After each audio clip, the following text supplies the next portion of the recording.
Hi there, my name is Ted.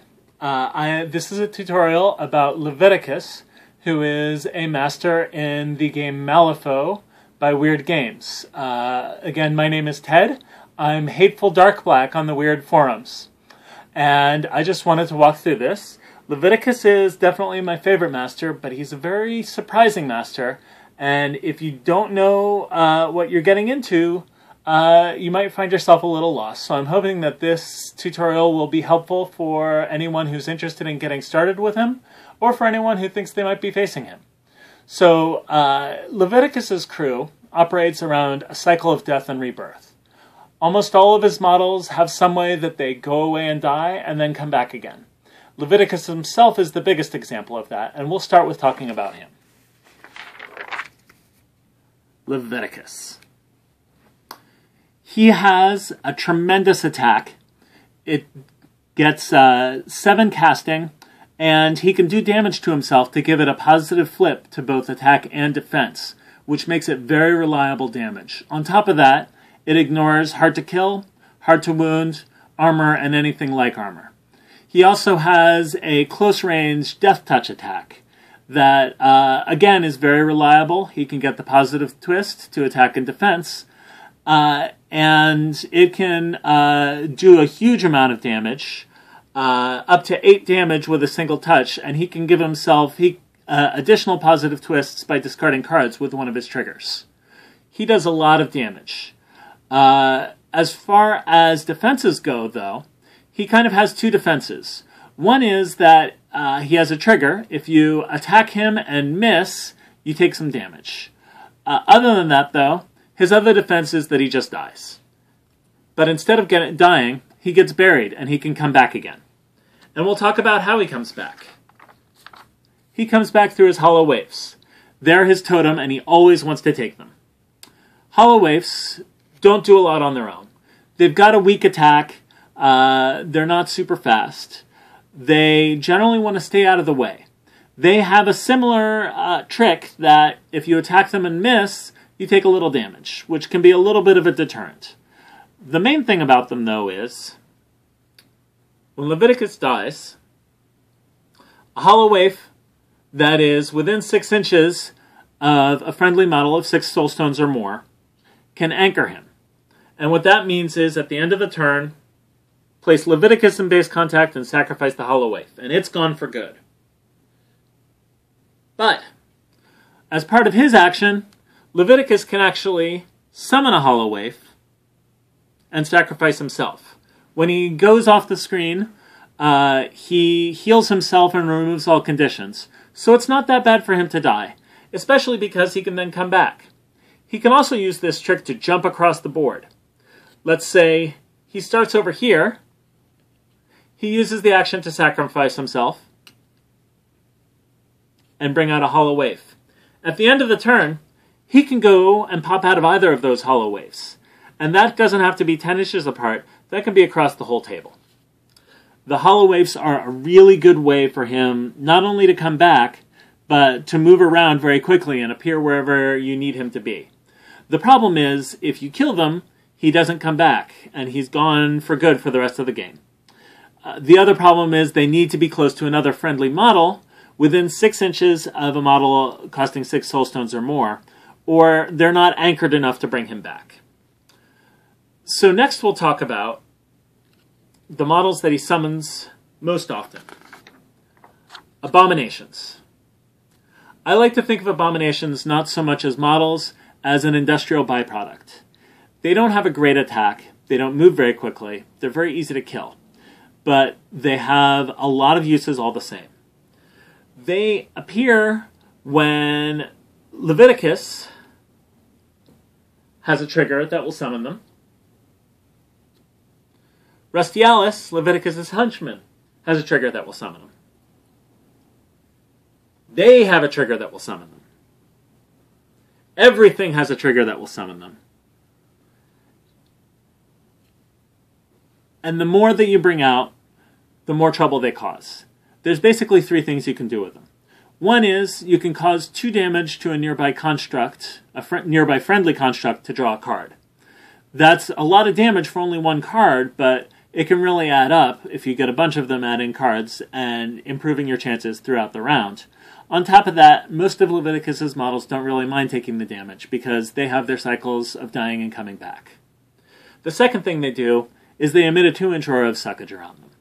And what I mean by that is, at the end of their turn, any enemy models in that area need to make a TN10 defense duel, which is not a difficult defense duel, but it can drain some cards, and if they fail the duel, then they take 2 damage. On top of that, within 2 inches of any abomination, enemies lose their 0 action, which is tremendous. It can really knock out some key strategies, and it can render even masters unable to do what they're supposed to be doing for a turn. It can really catch people by surprise. Also, they lose any suits to their casting. This is a great way to clog up the enemy works with this industrial byproduct. The last thing they do, though, if you can get 4 of them close together, you can sacrifice them to bring out the Desolation Engine. The Desolation Engine is enormous. It is the most expensive model in the game. It has a really strong attack with a melee of 7, a 3/4/6 damage, and a built-in trigger that will heal the Desolation Engine an amount of damage it inflicts. On top of that, the Desolation Engine, when it dies, it brings out 2 more abominations to take its place.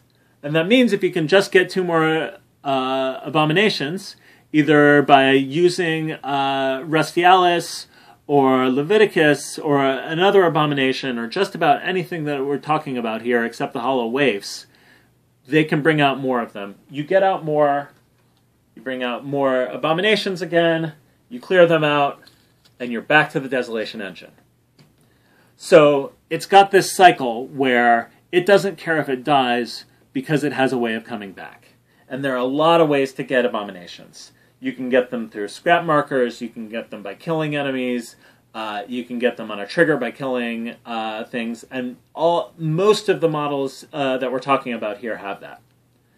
Next, I'm going to talk about the other big, dangerous model in this crew, which is Ashes and Dust. Ashes and Dust is very fast. It actually gets 3 actions per turn, which means it's kind of an objective runner. It's a 13-point objective runner, so it's a huge objective runner that can smash anything, and when it kills them, of course, it turns them into, once again, an abomination. But the other thing going for it is, it doesn't mind dying so much. It's got its own cycle of death and rebirth that's a little more complicated. If it's ever killed or sacrificed, and that can be because Leviticus sacrificed it as a resource, it can be because the enemy killed it, it can be because one of your abominations kills it, it summons 2 models when it dies. The first it summons into base contact with itself, which is the Ashen Core. The other one goes to the table edge, which is the Death Storm. The Ashen Core doesn't move, but again, it pulses out a bunch of damage around it. Things nearby take damage. The Death Storm has some pretty good attacks, but mostly what you want to do with the Death Storm is race it across the table to get to the Ashen Dust so that they can initiate Reformation and at the end of the turn bring back Ashes and Dust again. There are a lot of tricks you can do with this because you're essentially splitting off a model and you can have it go a great distance. You can use this to drop scheme markers in 2 places at once. Not on the same turn because you, of course, can't use an interact action on the turn you're summoned. But it's a good way to split up models to grab objectives. Usually, though, you want to keep Ashes and Dust close to the table edge so that when he dies, the 2 aren't far from each other and they can reunite quickly. If they have to cross the whole board to get to each other, your enemy may be able to kill one or both of them before they can reunite, and then you've lost your biggest model. But if you can get them close, you've got Ashes and Dust. The last member of the crew I want to talk about is Rusty Alyce. She is Leviticus's henchman. She's the only one who doesn't die and come back. In the storyline, she's his protege that he protects and takes care of. And she is bloodthirsty and psychotic and has a huge pistol and a giant clockwork arm. and she tears things to shreds. She has a really good ranged attack. Her Clockwork Pistol does 3, 4, 5 damage. It's got a range of 12 inches. It's got a shooting of 6. And she can discard a card to get 3 shots as 2 action. So she just pounds out the bullets. She also has her Clockwork Arm is this giant gripping thing that does a bunch of damage too. Again, they both have or can get triggers that will bring out more abominations, because what you need at this point is more abominations. The last thing, she can't be charged. She moves very quickly. If she doesn't have a way to heal herself or to come back from the dead, so you want to be a little more careful with her. Unlike the rest of the crew, she tends to hang back in the back, but she's a really good anchor for your hollow waifs, because she'll stand there. Anything that comes near the hollow waif won't have time to kill it, because she will shoot them instead. A lot of times she likes to go at the end of the round so that she can shoot anything. She also can't be charged. She has a special ability that makes her immune to charges. Rusty Alyce, of course, in a henchman game can lead the crew, and she does so quite ably. She is almost as good a summoner as Leveticus, and just pounds out the same kind of damage. So this is the whole crew. You've got Leveticus in the middle. He's doing a bunch of damage and coming back from the dead. You've got the hollow waifs, who are the things that can bring him back when he dies. You've got the abominations, who gum up the enemy works and can combine to form the Desolation Engine, which is just a massive self-healing death engine. You've got Ashes and Dust, which is a fast, hard-hitting model that can come back but wants to stick close to the table edges. And you've got Rusty Alyce, who is just full of bullets and hate. I hope that this has been helpful for you. This is the Leveticus crew. I love it. I hope you're interested. If you want to find out more, check out the A Weird Place Facebook group, or check out the Weird Forums, or check out the Pull My Finger Wiki, which has a lot of information on it. This has been an explanation of the Leveticus crew for the miniatures game Malifaux. Thanks very much. I hope you've enjoyed it. Ciao.